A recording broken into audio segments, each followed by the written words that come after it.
Welcome back, everyone.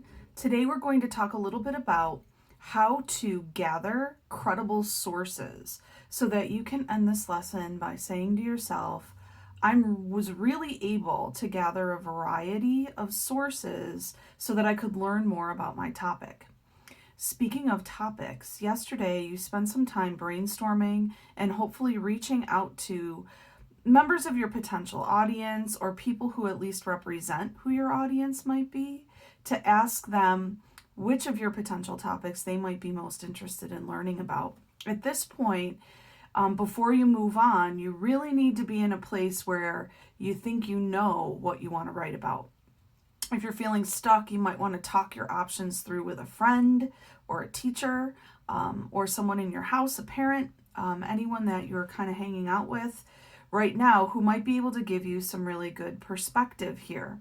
A great topic for argument writing is something that serves people well right now.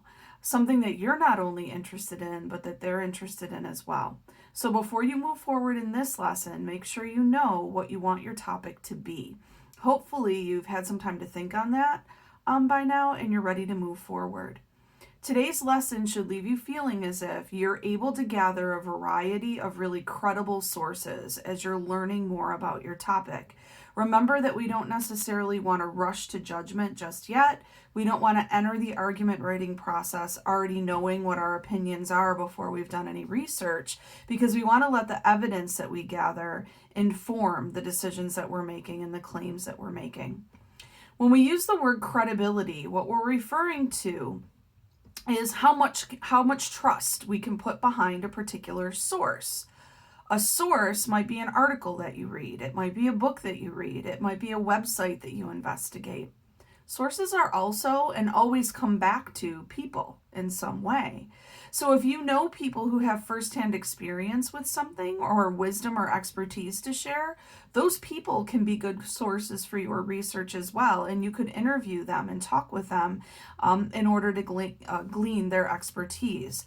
Artifacts are also really good sources often, particularly if they're what we call primary source documents.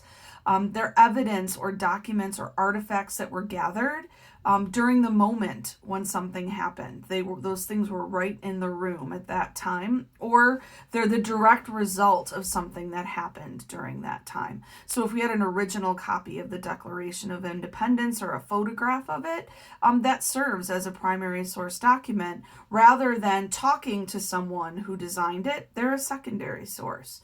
So all of these different sources create opportunities for you to learn about your topic from a different perspective, whether you're looking at an online or a digital resource like a website, or whether you're reading something, holding it in your hands, a hard copy like a book, or whether you're looking at artifacts or interviewing someone who might have experience.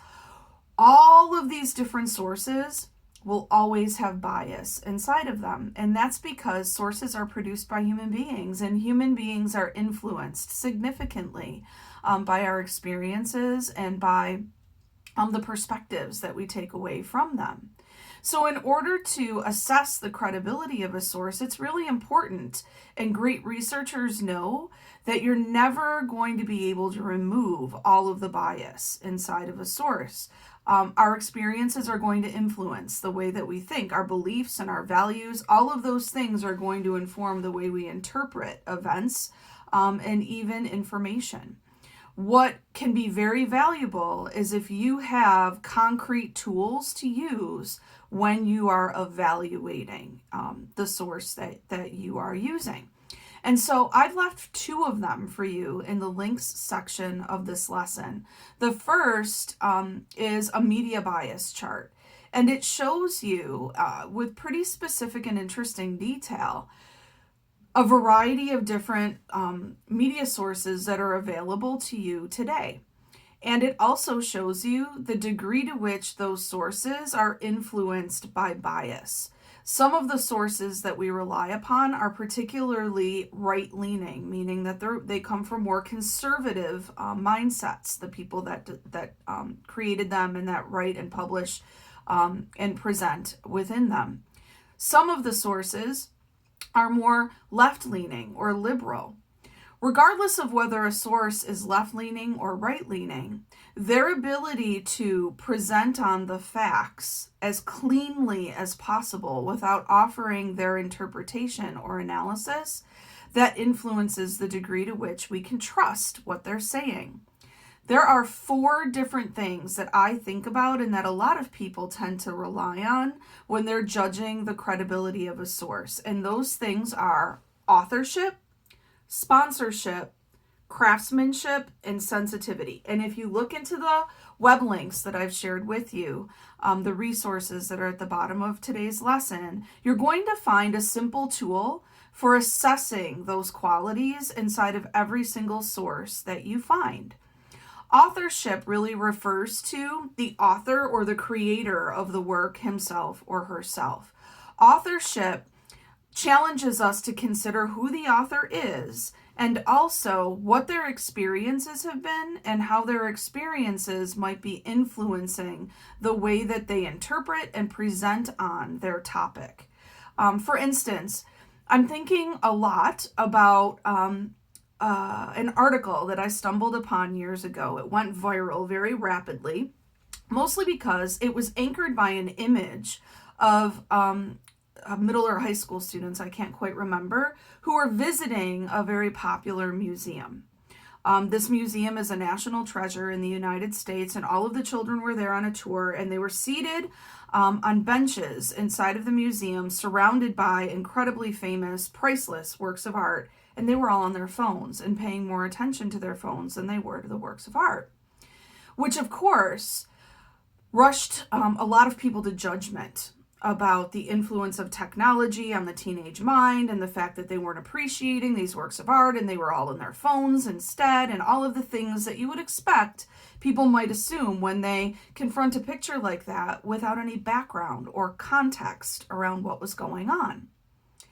Shortly after that, we began to investigate what was really going on in that picture, and we learned that actually the students were using an app designed by the museum, I believe, to learn more about the works of art. And the photographer just captured them in that one moment in time, and sharing the photo absent of that greater context and having it go viral actually generated a lot of what we call fake news about what was going on in that particular piece.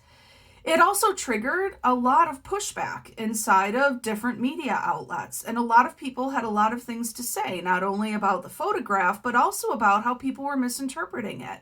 A lot of different experts stepped forward to share their perspectives around the use of technology and how it influences teaching and especially learning, and a lot of different people were sharing varied perspectives that were informed by their own experiences. I came upon an article where the authors of the article were asserting the fact that they had evidence, and their claim was that the use of technology tools was improving performance inside of schools.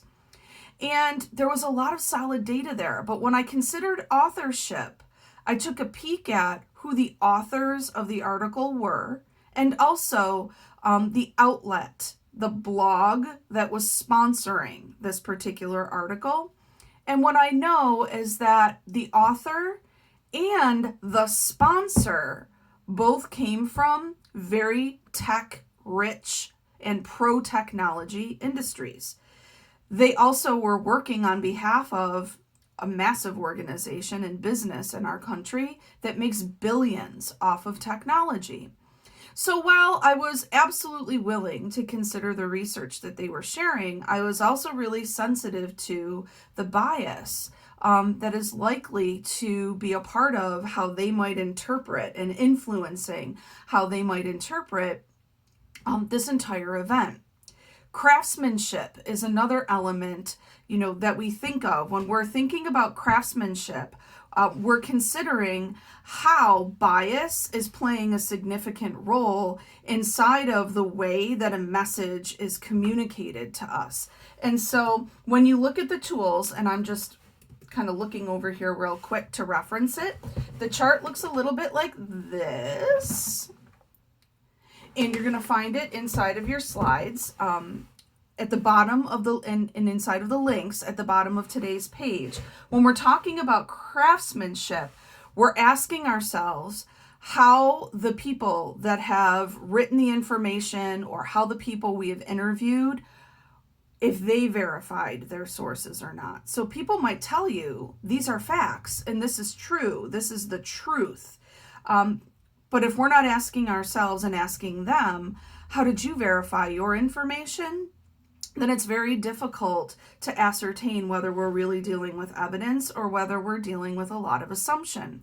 When you're working with a print source, you can look at the references that the person leaves inside of their work. And if there are no references, that leaves it open to an awful lot of skepticism about the credibility of that particular source. The last element that we consider is sensitivity.